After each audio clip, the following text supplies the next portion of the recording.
Hi guys, I just wanted to start this video with the Revelation 12 sign. That was on September the 23rd. Now this is less of an interpretation and more of an observation. 9 months later is June the 23rd. That's coming up in 6 days time, next week Saturday.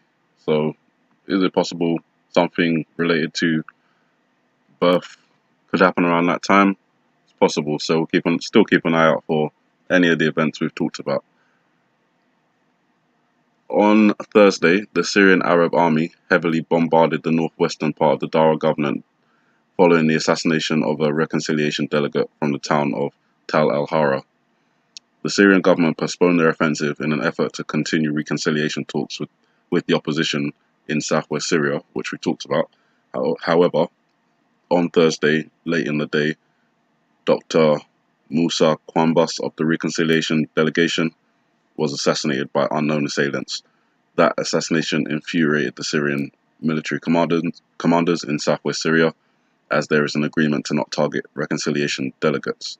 So after that bombardment on Thursday, the Trump administration on Thursday freed up a fraction of $200 million in frozen funds for the Syria stabilization programs.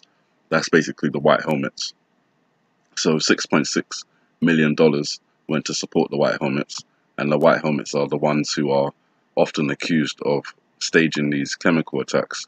So Russia has accused the US of planning to stage another chemical attack, as they blame the earlier chemical attack on the United States, saying it was staged by the white helmets, which the United States funds. The Russian military has warned that the United States is helping Syrian rebels stage a chemical weapons attack against civilians, which it claims will be used as cover to carry out airstrikes against government targets. So when the Syrian army attacked in southwest Syria on Thursday, the United States responded with a similar statement as to the one they put out earlier, saying they will take firm and appropriate measures.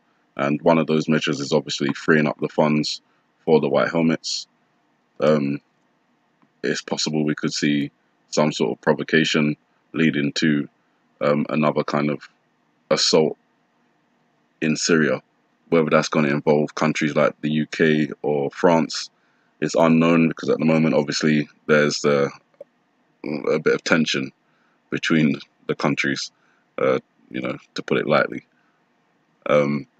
So after that, Israel got involved, and yesterday night, they destroyed Syrian's Panzer S-1 air defense system, which was basically Russian-made, given to them.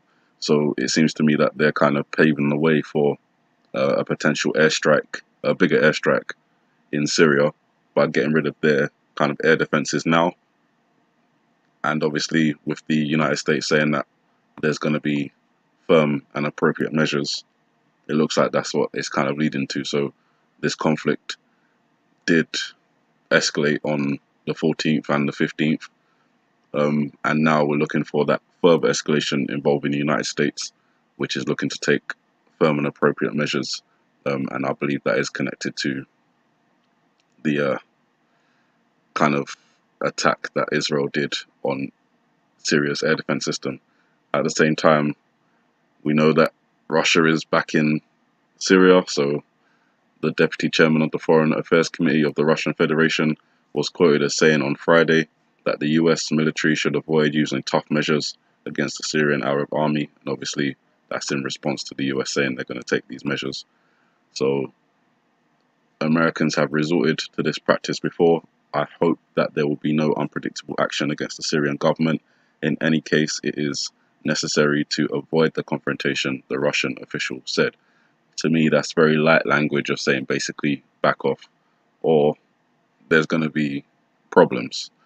So while all that's going on, Donald Trump has initiated, or will be initiating from July the 6th, $50 billion tariffs on Chinese goods. Now, obviously, we know how the administration flip-flops on these things, so it could be in the next couple of days there's not going to be any tariffs, and then a couple of days after that it could be on again, off again. But at the moment it's July 6th, which is just before one of my July watch days, which is July 7th. That's obviously 7/7. That's when the London bombings took place. I think it was in, can't even remember, but I think it was 2015. Maybe I'm wrong on that, but yeah, that's just another one. So we've got a trade war already begun from May the 31st, when Trump imposed tariffs on steel and aluminum imports from Canada, Mexico, and the European Union. And then July the 6th, we're going to have $50 billion worth of tariffs set on China. And obviously, China is going to respond in kind with $50 billion worth of tariffs on US goods, including things like soybeans and stuff like that. So, you know, the Midwest countries, the farmers there, may not be too happy about that. But we'll see what happens. It may not happen at all. As I said, the administration seems to change their mind on a daily basis on different things. So it could really change quite quickly. And then you've got the cyber war. So you've got a trade war going on. Then you've got the cyber war going on. US warns of North Korea cyber campaign days after the historic summit between Donald Trump and Kim Jong-un. The US Department of Homeland Security said that it has identified malicious cyber activity by the North Korean government, according to a new report released on Thursday. So again, we've got the 14th again, some significant events taking place. North Korean hackers last year in October, they stole US and South Korean war plans. We reported on that when it happened at the time, but putting it in context, there seems to be a general drive towards hacking the United States, including China hacking US Navy secrets from a contractor, exposing plans for underwater warfare and secret missiles, and then Russia hacking US nuclear plants hundreds of thousands of times a day. Apparently, Russian hackers are attacking critical US infrastructure, including the energy grid, nuclear power plants, and airports. Water processing plants are among the other targets being repeatedly tested by rolling attacks. Last year, more than a dozen power plants in 7 states were breached due to Russia's ongoing campaign of cyber attacks. So, you know, it's all happening. Everything's just, there's a lot to take in there. This kind of started with a little bit of a, not really interpretation, but observation. It's going to be 9 months after the Revelation 12 sign on June 23rd. So it's possible we could be looking at some sort of birthing event that may relate to earthquake, water. Again, we'll just watch and see. And then all the other things, tensions rising in the Middle East, strikes did take place on the day that we were looking for. Not as major as we were looking for, but it is leading up to that, with the US warning of firm and appropriate measures. The Israeli army taking out the defense systems in Syria. Russia warning the United States not to go ahead with any action or firm, tough measures. They will call it totally unacceptable. That's just soft language for, you know, we'll be involved if that happens. And then you've got the trade war going on with China and the United States and the EU, Mexico, and Canada. Cyber attacks taking place from North Korea, China, Russia, hacking things all over the place. You guys, I hope that was enough information for you. Sorry I've been gone for a few days. Just wanted to kind of, you know, just let things add up a little bit so I can put them into a bit more context. You guys have a good morning, good afternoon, good evening, and God bless.